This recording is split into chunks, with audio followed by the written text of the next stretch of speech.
এটা আমার first blog. তো দেখো আমি সকালে সকালে অনেক সকালে উঠে পড়েছিলাম। তো আজকে আমাদের প্ল্যান আছে তমলুক যাওয়ার জন্য।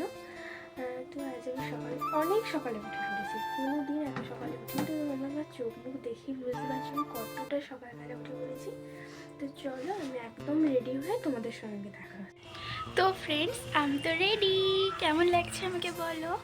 তো এখন আমরা বাস স্ট্যান্ডে গিয়ে বাস ধরে যাব। তো ওটা তোমাদের সাথে শেয়ার করছি না, কারণ বাসের মধ্যে আমি ফোনটা বের করতে চাই না। তো বাসে গিয়ে ওখানে গিয়ে আমরা তোমাদের সাথে সব কিছুটা শেয়ার করছি। চলো, তো চলো, ফাইনালি আমরা এখানে পৌঁছে গেছি। চলো, বাস থেকে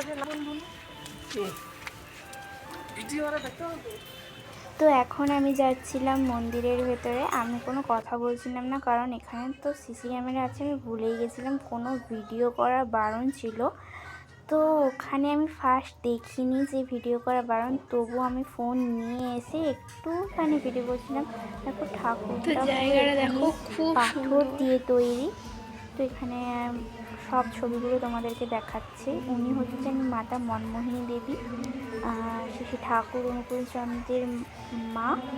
আর এই দেখো ঠাকুরটা, মানে খুব সুন্দর, দেখেই মনে হচ্ছিল প্রাণটা জুড়িয়ে গেছে। তো আমার মা আর মাসিমণি, আমার দিদিভাই, আমার দিদু, আমার বাবাই, সবাই আমরা একসঙ্গে গিয়েছিলাম।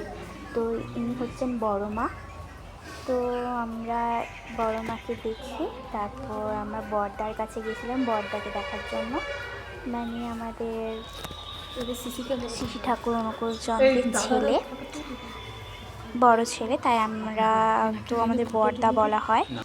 তো বড়দাকে দেখে প্রণাম করে আমরা ওখান থেকে বেরিয়ে এসেছিলাম, কারণ ওখানে অত বেশিক্ষণ থাকা নিষিদ্ধ ছিল। তো আমাদেরকে বলায় আমরা ওখান থেকে বেরিয়ে আসি। তো ওখানে কোনো ভিডিও করতে দিচ্ছিল না বলে তাই ঠিকঠাক করে আরও অনেক কিছু তোমাদেরকে দেখানো হয়নি। এখানে ওরা সবাই বসে একটু আড্ডা মারছিল। তো আমি তোমাদেরকে দেখাচ্ছি, দেখো এখানে এত সুন্দর ফুলের বাগানটা। মানে আমরা হলদিয়াতে থাকি ঠিকই, কিন্তু এখানে যে ফুলের বাগান এতটাই সুন্দর। তো আমি যাচ্ছিলাম ওখানে ফুলের বাগান দেখার জন্য, সবাইকেই ডাকছিলাম। তো সবাই দেখো আসছে, কিন্তু এরা সত্যি বলছি খুব লেট করে, এত লেট করে বলে বোঝানোর বাইরে। তো আমি দেখো খুব, মানে এলাকাটা এতটাই সুন্দর, তোমাদেরকে আমি দেখাচ্ছি। দেখো খুব খুব খুব সুন্দর, তোমরা নিজেরাই বুঝতে পারবে এখানের এলাকাটা খুব সুন্দর। তোমরা এখানে কোনো দিন যদি কেউ এসে থাকো তো আমাকে অবশ্যই কমেন্টে জানাও। দেখো কত সুন্দর সুন্দর ফুল গাছ, মানে ওখানে গাঁদা ফুলগুলোও খুব সুন্দর। ওরা মানে হাঁটার থেকে বেশি মজা করছিল আর কি, হাসাহাসির কথা বলছিল। তো আমি হাসছিলাম। দেখো এইখানে না, এই যে ফলগুলো তোমরা দেখতে পাচ্ছ, এগুলো কি ফল আমাকে জানিও তো। এটা একটা না ঠিক দেখতে লঙ্কার মতো, কিন্তু বুঝতে পারছি না কী রকম দেখতে। তো দেখো এই যে মন্দির, তোমাকে দেখাচ্ছি তোমাদেরকে। এত সুন্দর মন্দিরটা, দেখেই পুরো প্রাণটা ভরে গেল। তো তোমরা কি কখনো এই মন্দিরে গিয়েছো? তো আমি আর আমার দিদুন হেঁটে হেঁটে যাচ্ছিলাম।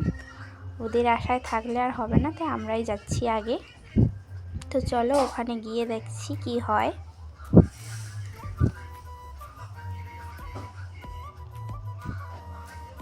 আমরা এখান থেকে চলে যাচ্ছিলাম। অনেকক্ষণ ঘোরা হলো, প্রায় এখন বাজে 12:30, 1টা বাজতে চায়। তো আমরা এখান থেকে বেরিয়ে এবার যাব তমলুকের বর্গভীমা মন্দির। আশা করছি তোমরা অনেকেই গিয়েছো, কারণ এটা খুব একটা ভালো মন্দির, আমরা যেটা বলে থাকি। ফাইনালি আমরা এখান থেকে বেরিয়ে যাচ্ছি। তো চলো একবারে সেখানে মন্দিরে গিয়ে দেখা হবে, কারণ এখানে আমি কিছু বলছি না। চলো।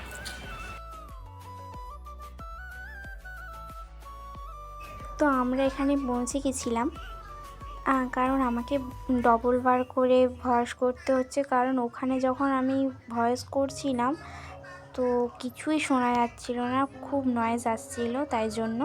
তো আমার মা ওখানে পুজো দিতে গিয়ে দেখি ওখানে কোনো ভিডিও করতে দিচ্ছে না। তোমরা বলো তো এখানে কি সত্যি ভিডিও করা নিষিদ্ধ?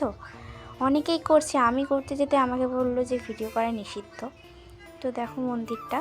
এবার আমার মা এখানে সেই ত্রিশূল মতো আছে ওইখানটায় সিঁদুর দিয়ে আমার মা, মাসিমণি আর দিদি দিদুন তিনজনে প্রণাম করছিল।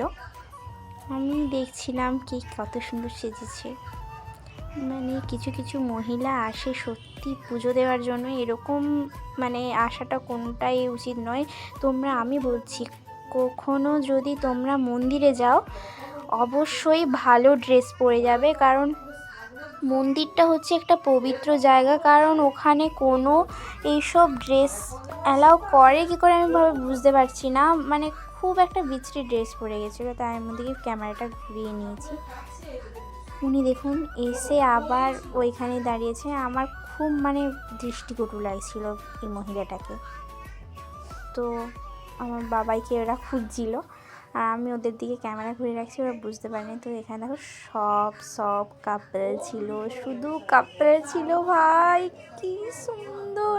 ভাই আমি শুধু সিঙ্গেল। তো আমি এখন বাড়ি চলে এসেছি, খুব টায়ার্ড। ট্রেনে আসছিলাম, এতটাই ঝুট ঝামেলা ছিল যে তোমাদের কোনো কিছুই দেখাতে পারিনি। তো ট্রেনে এসে আমি বাড়ি ফিরে গেছি। তো এরপর তোমরাই বলো তো কীরকম ভিডিও দেখতে চাও? ব্লগ ভিডিও দেখবে কি চ্যালেঞ্জিং ভিডিও, নাকি কোনো ফুড চ্যালেঞ্জ, এইসব ভিডিও দেখতে চাও? অবশ্যই কমেন্ট করে জানাও। তো আজকের মতো এখানেই টাটা।